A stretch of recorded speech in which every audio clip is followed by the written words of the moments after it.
Time now for the NTV Sports Desk. The Shelton Bulldogs looking to make a return trip to the D2 state final, but first they'd have to get past a pesky Wynot team.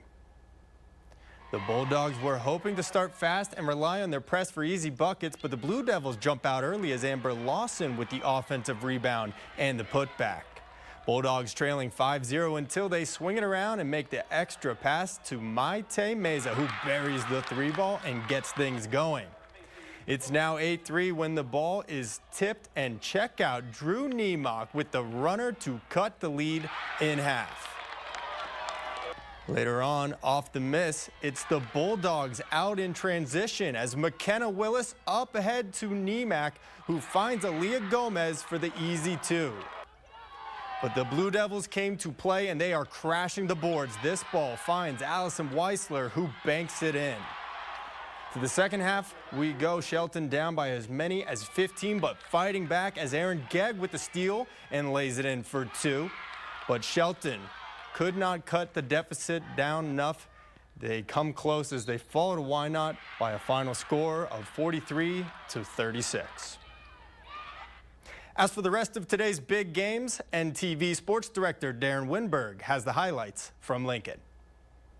Good evening, Nebraska. It's semifinal Friday down here in the capital city, where teams are one win away from a state final berth and one step closer to the dreams they had before the season even started. The defending C1 champions St. Cecilia Bluehawks looking to make a return trip to state finals, but this time in D1. The Blue Jays are loaded. And opening possession is Kennedy Hurt with the steal. She takes this one to the rack for the deuce. The Hawkettes answer right back, trailing by 3 until Avery Kissinger buries this one with one of her three balls in the first half to cut the lead to 1. Game now all knotted up at 6 until Tori Sklenar wants it and says, all right, you're going to sag off me? I'm going to do this and shoot it. Good. But the Hawkettes score right before the end of the quarter. Off the inbounds play is Ryan Sabatka to cut the lead to 4 at the half. Fourth quarter, and whatever the Hawkettes took at halftime, they'll need to keep it and bottle it up and use it for tomorrow, as they went on a 19-5 run, including a 12-0 run to end the game, as Hastings St. Cecilia is once again going to the chipper. People, the expectations weren't super high, like you said. In this group, I said it's whatever you want to make of the season. Keep believing. We had some big wins. For them to say they're a part of it, you know, and just to keep adding on to that and get a play on the final day, about 22 hours from now. That's special. I couldn't be more excited for these kids to, one, get to state and now have this opportunity. And the Hawkettes will take on the winner of this game, as Centura looking to get back to the state title game for the first time since 2001. And the student section was certainly fired up for this one.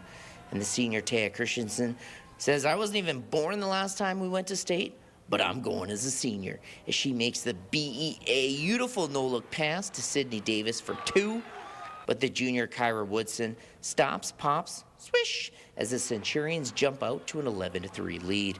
As McKenna Naker, though, answers right back with a 3-ball of her own to cut the deficit to 5.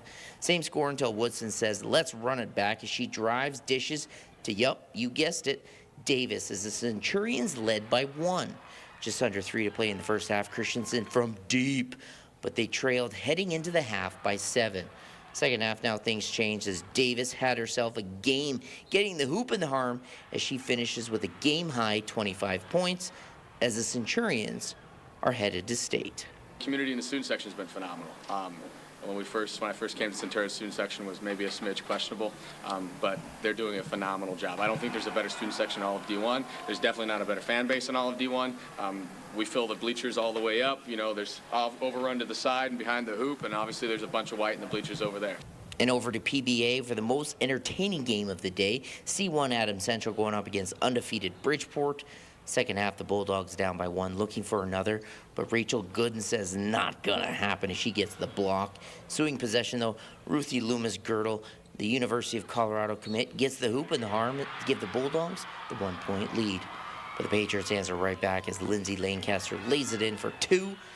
And this one went into overtime as Katie Kimberly knocks down the game winner to end the Bulldogs' unbeaten streak and win 47-44. Megan Scott led the Patriots with 14.